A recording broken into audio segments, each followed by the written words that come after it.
Kalian tahu film The Lion King kan? Tapi, apa kalian tahu kalau cerita itu terinspirasi langsung dari Hamlet karya Shakespeare? Jauh sebelum Simba, ada Hamlet, seorang pangeran dari Denmark. Ayahnya dibunuh, pamannya merebut takhta, dan ia bertekad untuk membalas dendam. Malam ini, kita akan lupakan sabana dan pergi ke Kastil Kronborg, tempat tragedi aslinya dimulai. Bersiaplah untuk merasakan badai emosi yang sebenarnya di balik cerita ini. Untuk memahami Hamlet, pertama-tama kita harus memahami Shakespeare sendiri. Pria ini, yang kejeniusannya telah bertahan selama berabad-abad dan mengubah sastra dunia. Shakespeare bukan hanya penulis biasa, dia adalah penulis drama yang memahami jiwa manusia tidak seperti orang lain. Dia menjelajahi nafsu, kelemahan, dan kontradiksi manusia dengan detail yang menakjubkan. Lahir pada tahun 1564 di Stratford-upon-Avon, sebuah desa kecil di Inggris, Shakespeare tumbuh di era yang menarik untuk budaya. Sejak awal, dia mencintai teater, menulis, dan puisi. Dia menemukan ide-ide dalam kehidupan sehari-hari, dalam cerita-cerita kuno, dalam sejarah, dan dalam emosi manusia yang umum. Dia menulis karya-karya yang telah bertahan selama berabad-abad, dari komedi lucu hingga tragedi paling gelap dan kisah cinta yang tak terlupakan. Tapi di antara semua karyanya, Hamlet jelas merupakan mahakaryanya yang paling terkenal. Ini adalah karya yang paling baik, menunjukkan betapa rumitnya seninya dan betapa kayanya ide-idenya. Mengapa Hamlet tetap begitu menarik hingga hari ini? Karena ia menunjukkan keraguan, pencarian kebenaran, dan betapa sulitnya bertindak di dunia yang korup. Hamlet adalah pangeran yang tersiksa, pria yang selalu meragukan dirinya sendiri, yang bolak-balik antara tindakan dan pikiran, antara balas dendam dan keadilan. Sejak pertunjukan pertamanya pada tahun 1601, Hamlet tidak pernah meninggalkan panggung. Setiap generasi, setiap era, setiap budaya menemukan pertanyaan, keraguan, dan impian mereka sendiri yang tercermin di dalamnya. Tema-tema Hamlet, pengkhianatan, kegilaan, kematian, cinta keluarga, bersifat universal dan abadi. Shakespeare berbicara tentang hal-hal yang nyata bagi semua orang. Dia berbicara tentang cinta, kematian, pengkhianatan, ambisi, keluarga, kesepian, dan menemukan makna dalam hidup. Hamlet adalah semua itu, sebuah karya yang mempertanyakan keberadaan manusia, yang menunjukkan ketakutan kita, harapan kita, kontradiksi terdalam kita. Oleh karena itu, lebih dari 4 abad setelah kematiannya, nama Shakespeare masih disebut sebagai penyair Inggris terbesar, master drama dunia yang tak terbantahkan.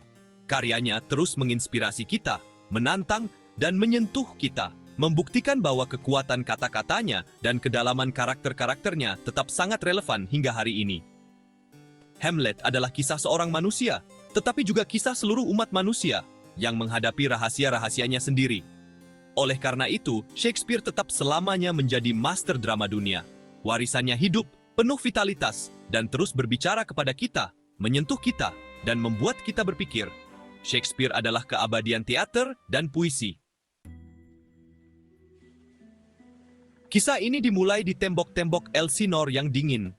Malam sudah larut, angin berdesir melalui batu-batu tua, dan salju menyelimuti segalanya dengan selimut sunyi. Dalam suasana gelap dan misterius ini, kisah kita dimulai. Karena benteng Denmark ini tampaknya menyembunyikan rahasia kelam. Para penjaga, kedinginan, menatap dengan cemas ke dalam kegelapan karena ada desas-desus. Konon hantu menghantui tembok-tembok itu di malam hari. Sesosok hantu berkeliaran di malam hari, arwah Raja Hamlet yang terbunuh. Wujudnya yang pucat dan tersiksa melayang, diselimuti kabut di sepanjang tembok benteng. Para saksi yang ketakutan berbisik bahwa raja tua itu tidak menemukan kedamaian, bahwa jiwanya menuntut keadilan.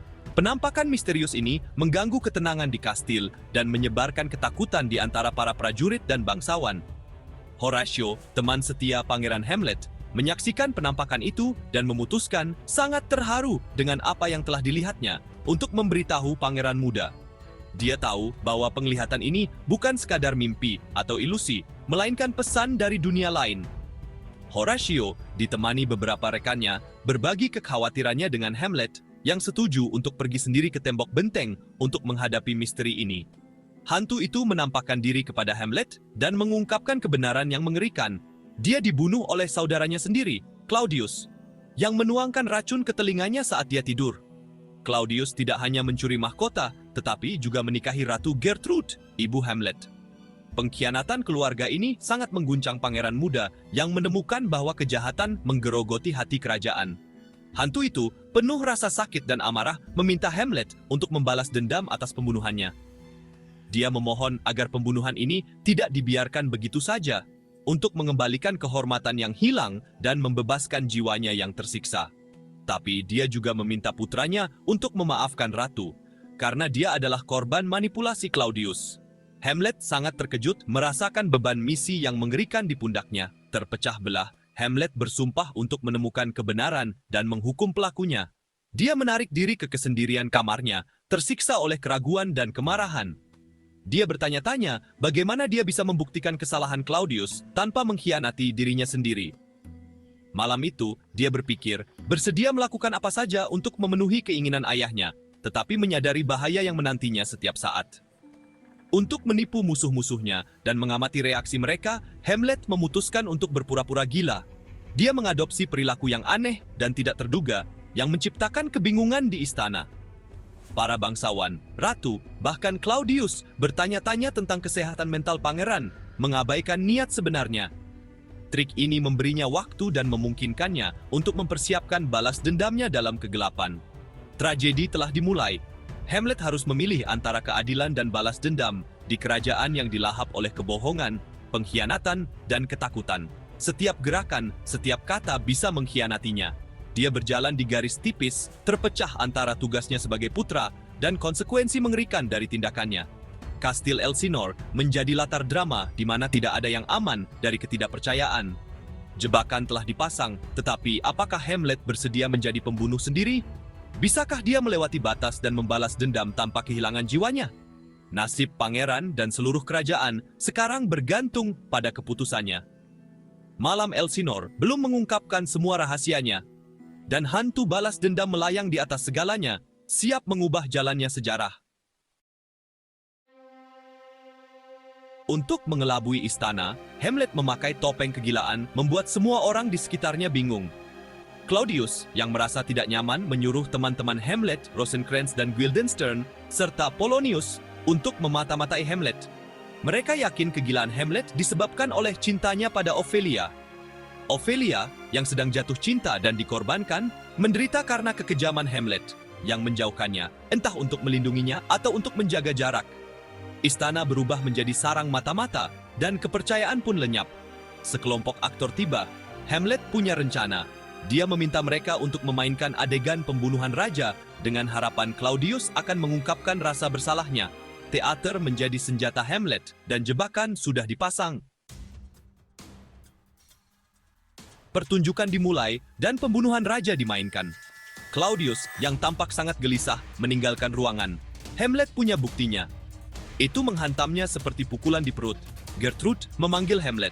Percakapan itu sengit. Dia menuduh ibunya berkhianat. Bagi Hamlet, itu seperti pisau yang menusuk hati. Ada suara di balik permadani. Hamlet membunuh Polonius, mengira itu Claudius. Kesalahan fatal yang mengubah segalanya. Pembunuhan ini menandai titik tidak bisa kembali. Hamlet sendiri menjadi pembunuh. Tangannya berlumuran darah.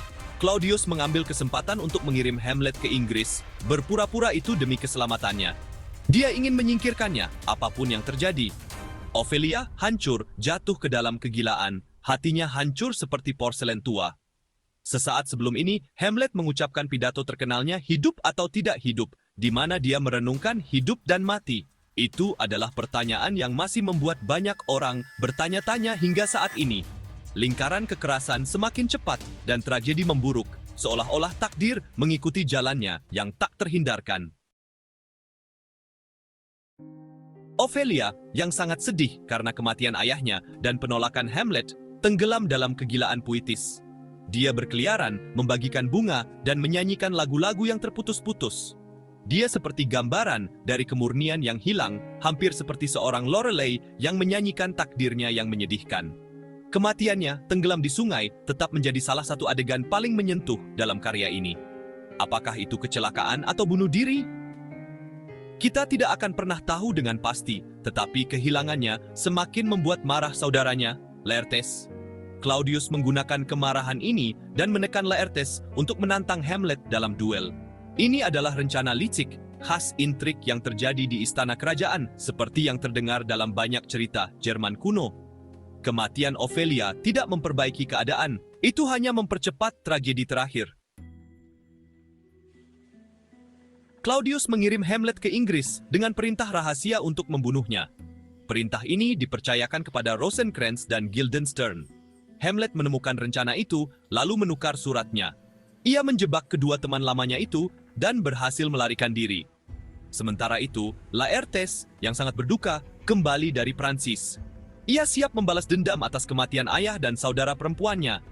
Claudius memanipulasi Laertes dan mengatur duel licik dengan pedang beracun dan segelas anggur yang membawa maut. Hamlet dan Laertes, dua anak muda yang mencari balas dendam, saling berhadapan. Mereka berdua seperti cerminan satu sama lain. Istana kini menjadi ladang ranjau, setiap senyuman menyembunyikan pengkhianatan. Jebakan terakhir telah dipasang, tragedi mencapai puncaknya. Di kesunyian pemakaman, Hamlet merenungkan kematian sambil memegang tengkorak Yorick, badut lamanya.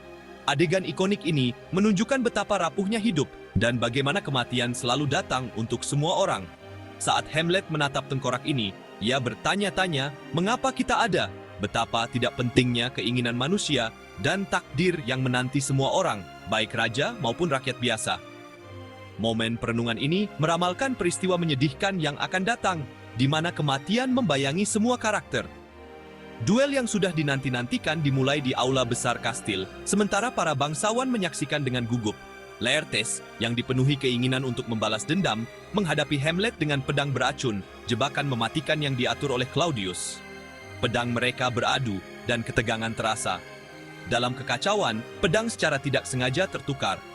Laertes melukai Hamlet, tetapi kemudian ia sendiri terkena senjata beracunnya. Racun itu kini mengalir di nadinya, menyegel takdirnya. Pada saat yang sama, Ratu Gertrude, tanpa mengetahui rencana itu, meminum dari cawan beracun yang ditujukan untuk putranya. Ia roboh, tak berdaya karena racun, di depan para bangsawan yang terkejut. Kematiannya yang mendadak menambah kekacauan dan kepanikan umum, serta mempercepat tragedi. Merasa kematian semakin dekat, Laertes, yang dipenuhi penyesalan, memberitahu Hamlet kebenaran tentang rencana yang dibuat oleh Claudius. Ia mengakui bahwa pedang dan cawan itu beracun, dan bahwa raja adalah orang yang sebenarnya di balik peristiwa mengerikan ini. Pengakuan terakhir ini, yang ia ucapkan saat sekarat, mengungkapkan pengkhianatan mutlak kepada Hamlet. Dalam ledakan terakhir tekadnya, Hamlet yang diliputi rasa sakit dan kemarahan menyerang Claudius. Ia melukainya secara fatal dengan pedang beracun dan kemudian memaksanya untuk meminum sisa anggur beracun. Dengan cara ini, ia akhirnya membalas dendam dan mengakhiri pemerintahan berdarah Claudius. Tapi harga dari balas dendam ini sangat mengerikan. Dalam beberapa menit, ruang singgasana berubah menjadi medan perang. Ratu, Raja, Laertes, dan Hamlet mati satu persatu. Darah bangsawan mengalir di lantai yang dingin, dan kesunyian menyelimuti istana yang hanya bisa menyaksikan pembantaian ini tanpa daya. Hamlet terluka parah, roboh dalam pelukan sahabat setianya, Horatio. Dengan napas terakhirnya, ia mengucapkan kata-kata terakhirnya, selebihnya adalah keheningan. Momen perpisahan ini, yang dipenuhi rasa sakit dan pasrah, menandai akhir dari seorang pahlawan yang tersiksa yang menjadi korban takdir dan hal-hal buruk yang bisa dilakukan kekuasaan. Secara keseluruhan, 9 orang tergeletak tak bernyawa di tanah, meninggalkan kerajaan yang hancur, tanpa pewaris dan tanpa harapan. Balas dendam, jauh dari membawa keadilan, telah menghancurkan segalanya di jalannya, hanya menyisakan reruntuhan dan kehancuran. Adegan terakhir menunjukkan gambaran kehancuran, ruang singgasana penuh dengan mayat, singgasana kosong, simbol Denmark tanpa masa depan, tanpa penguasa, dan tanpa arah.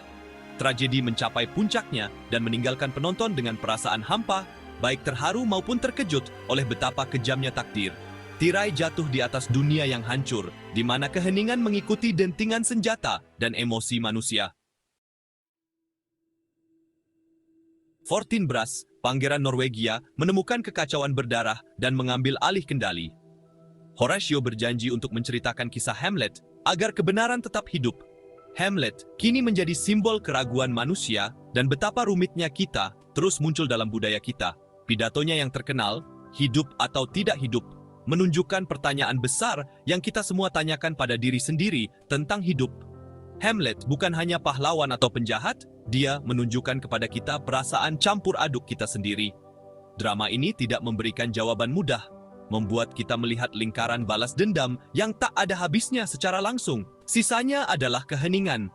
Terserah Anda untuk merenungkan kekacauan yang ditinggalkan oleh emosi manusia.